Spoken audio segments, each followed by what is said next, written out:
Olá, gente, tudo bem? Para aquelas pessoas que estão me vendo pela primeira vez, meu nome é Erika Fujita, sou engenheira agrônoma, presto assistência técnica para pequenos e médios produtores no cultivo de hortaliças. Eu venho tratar um tema muito interessante. Às vezes a gente acha que não tem nada a ver com a parte de produção a campo. É um tipo de trabalho, de estudo que é totalmente independente do que é feito a campo. É um tema que no caso é a qualidade pós-colheita de frutas e hortaliças.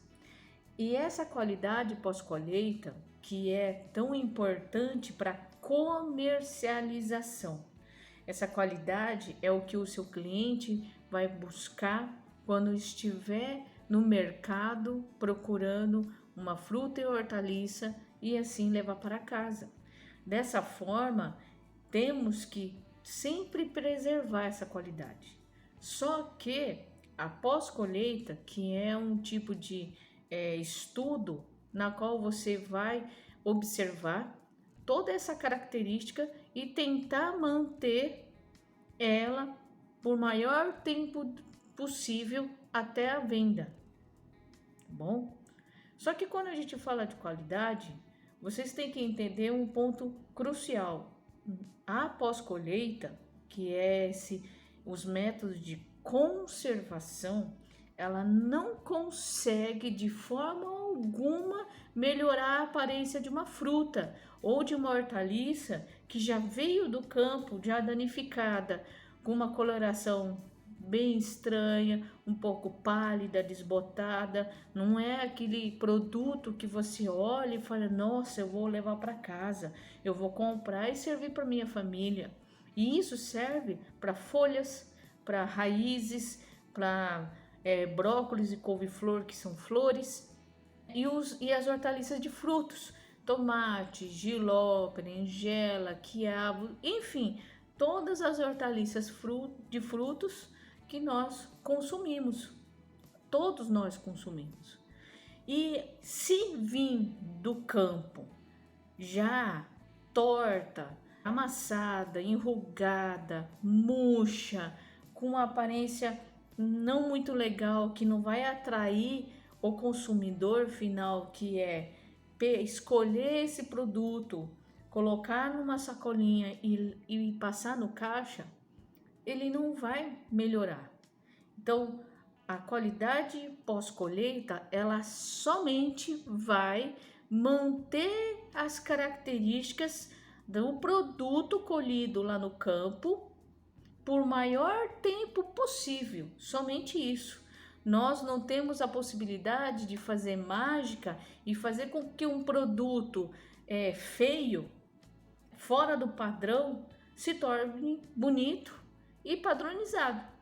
A única coisa que a gente consegue transformar e a gente tentar manter também esse período de comercialização o maior possível é a parte do minimamente processado. O minimamente processado você vai transformar, vai descascar, vai retirar aquela parte feia, vai descascar a casca danificada, a parte que não está própria para o consumo, que já começou a aparecer sintomas de doenças. Então, no minimamente processado, nós podemos fazer alguma coisa. Caso contrário, não tem como a gente melhorar a aparência de um fruto in natura, seja ela uma frutífera ou seja ela uma hortaliça. Porque, infelizmente, essa característica só vai vir do campo e nada mais. Nesse ponto, nós não conseguimos melhorar. Então, por mais que as pesquisas avancem, somente vai ser para tentar prolongar essa qualidade por maior tempo, apenas isso, tá? Então, a parte de conservação, de qualidade pós-colheita, ela visa somente isso. E o que está ligado? Todos esses fatores que eu acabei de falar, ela vai depender de tudo que nós fazemos na roça, lá no campo, no pomar, na horta. E antes de mais nada, vocês têm que entender um ponto muito importante. Uma horta não é só aquela que é no fundo de casa, que nós plantamos o nosso pezinho de alface e o cheiro verde. A horta profissional, a horta comercial, ela tem uma dimensão muito maior, com maior número de plantas e, consequentemente, tem um maior nível de cuidado. Claro que todos esses pontos que eu falei tem que ser muito bem planejado. E voltando também no planejamento, é onde nós fazemos com que a qualidade do produto que eu semeei agora, ela vai gerar frutos com boa aparência, sabor, textura, aroma, peso, dimensão, enfim, tudo característico daquela variedade, cultivar ou espécie. Então, esses são pontos que nós não devemos deixar de priorizar. No caso da característica pré-colheita, vai depender tudo do que? Lá do início, desde a aquisição de semente. Qual é a variedade que está adaptada para um clima quente e úmido? Então, nós temos hoje no mercado a possibilidade de achar cultivares e variedades que possa ter a sua condução, produção, manejo em locais quente e úmido ou simplesmente locais quente e seco.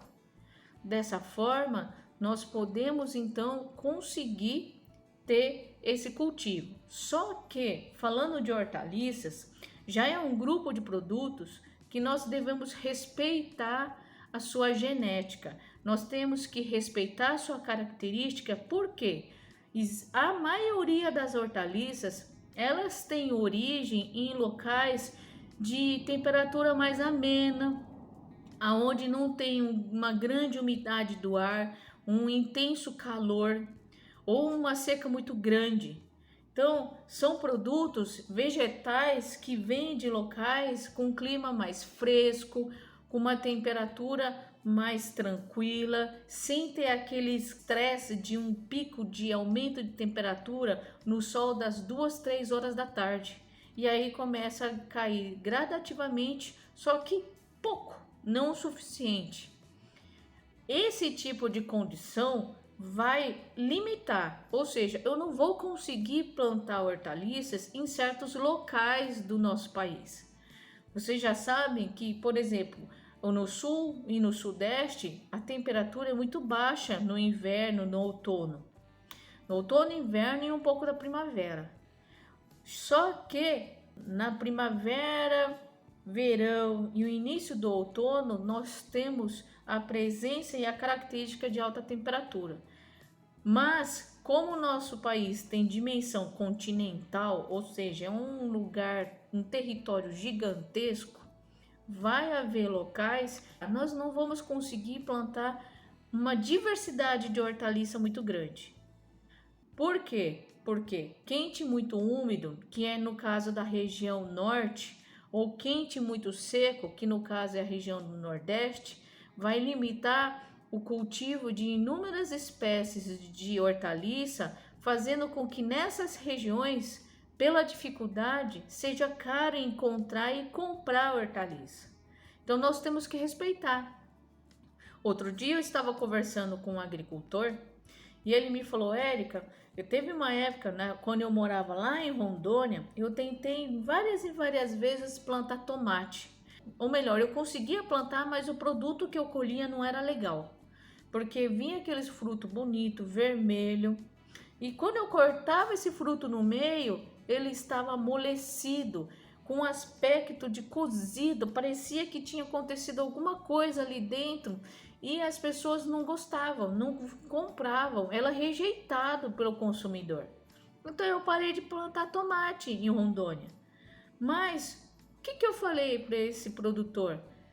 Isso é uma característica de distúrbio fisiológico por causa do clima. É uma cultura que vem de locais mais frescos, foi levada até um local onde é tropical úmido e lá ele não conseguiu ter o seu desenvolvimento completo. Porque não adianta você plantar, germinar, conduzir a planta durante o seu desenvolvimento, florescer e o fruto colhido não tem padrão de qualidade. e muito menos a qualidade pós-colheita. Ele amolecendo no seu interior, ele vai apodrecer com mais rapidez e isso não vai agradar quem for comprar. Então, nesses locais onde tem esse clima tão quente, pode ter certeza que o cultivo de hortaliça no norte e nordeste não é a mesma que ocorre no sul e sudeste. Tudo que é comercializado nesses locais, nessas regiões do nosso país, vem de fora, de lugares onde tem uma temperatura mais amena. Então isso, infelizmente, a gente não consegue mudar. Por isso que no norte e nordeste, muitas hortaliças vocês vão ter muita dificuldade de achar. Quem mora lá sabe disso.